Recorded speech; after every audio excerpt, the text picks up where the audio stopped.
This story is about 16-year-old Kimberly Holton, whose life was cut short too soon, about betrayal and cold cruelty, and how the perpetrators tried to cover their tracks by dumping her body off an airplane into the dark waters of the Atlantic.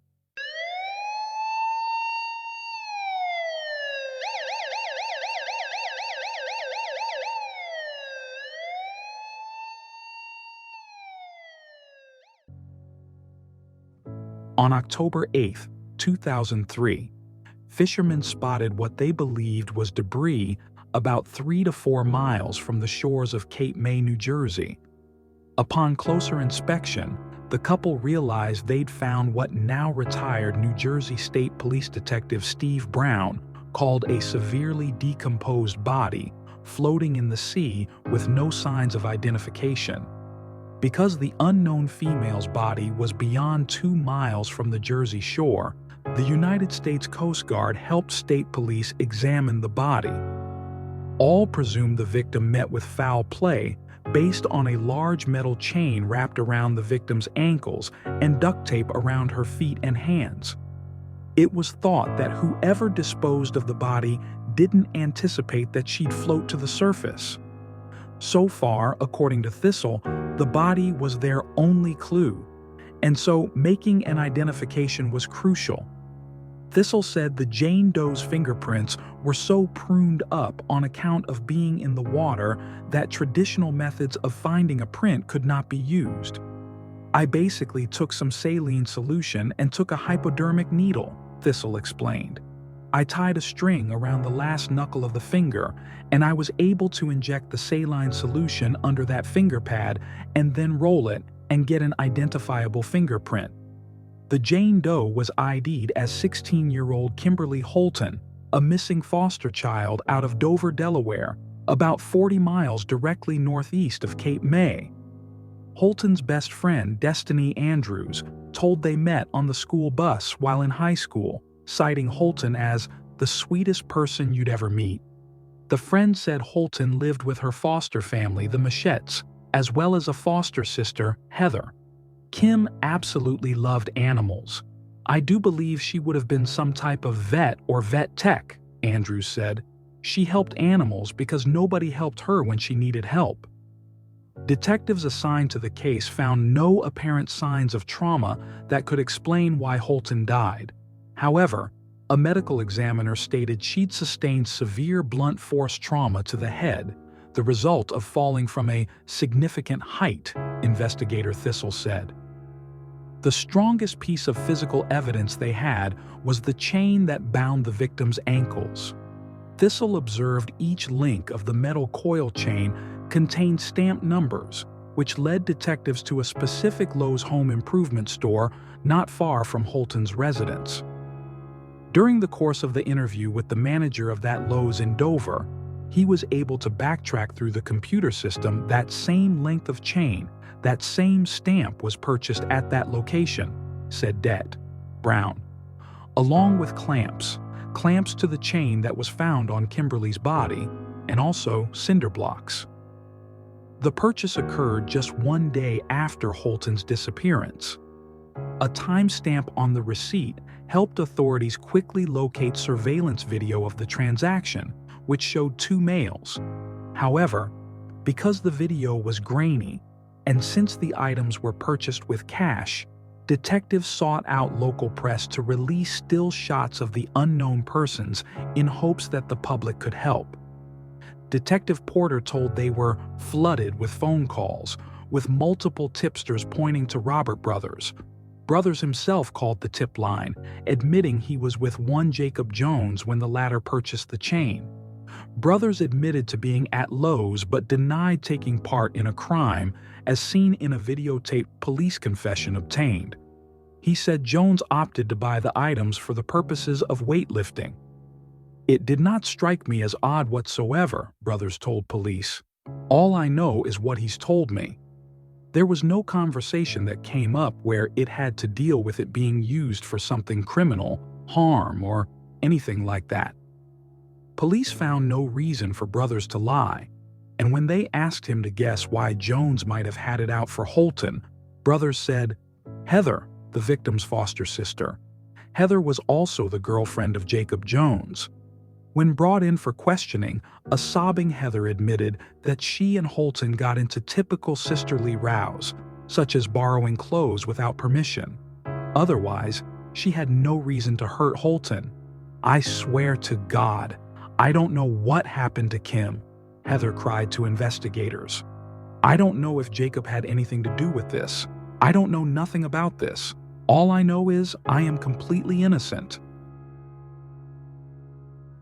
Jacob Jones was a 20-year-old sophomore who studied at the University of Delaware. He was an unlikely murder suspect, as he had no criminal background and held a 4.0 GPA. Jones was enrolled in the aeronautical program and a licensed pilot and instructor at the Dover Air Force Base, where he was certified to use planes and regularly chartered them. In interviews with police, Jones admitted to buying the chains, locks, and cinder blocks, but insisted it was for weightlifting. Police, however, didn't buy it, especially since he could not account for where the items were then. As captured on video, Jones didn't veer from his story and soon requested an attorney. We spoke to his supervisor, and the supervisor said that over the course of the last few weeks, Jacob stopped showing up for work, or he was late, said Date Brown. He was very agitated and angry. Records showed that Jones took out a Cessna plane on September 30, 2003 at 11:45 p.m. and returned it 2 hours later. Police deduced a second person would have been involved to at least help Jones move Holton's body and restraints onto the plane before someone dropped it from the sky and into the ocean. Investigators gleaned that the severe injuries to Holton's head were inflicted post-mortem from the fall.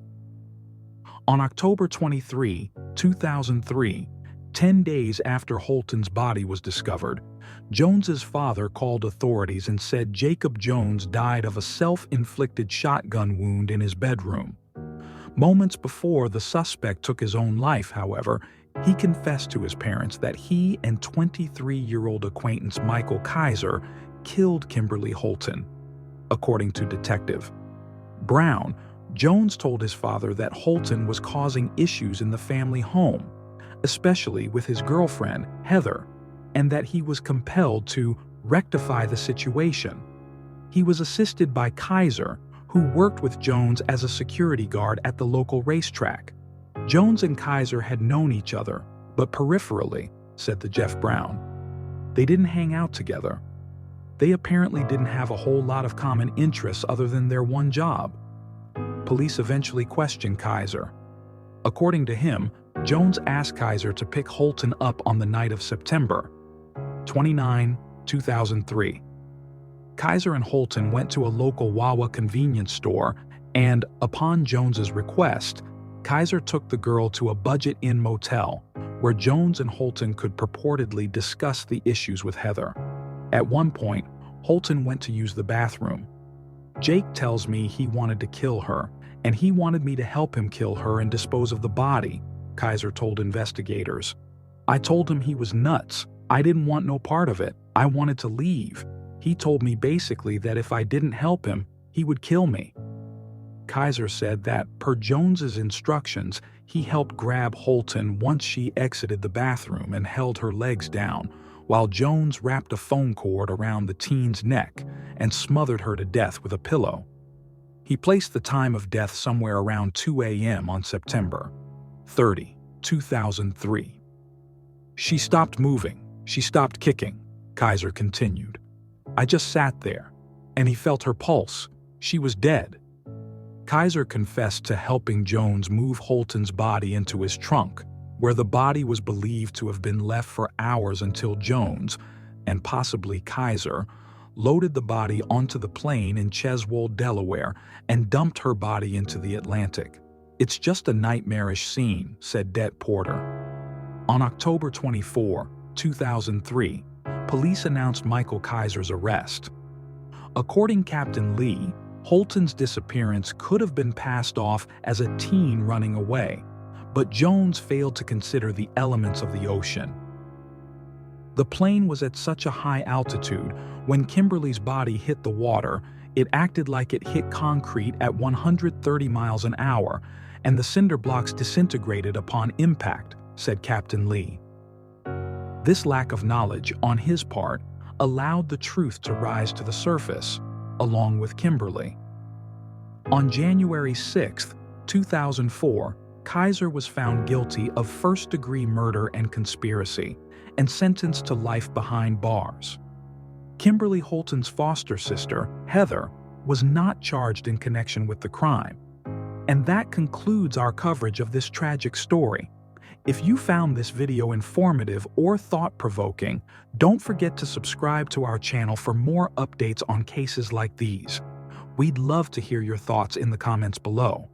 Feel free to share this video with your friends and give it a thumbs up if you found it valuable. Thank you for watching.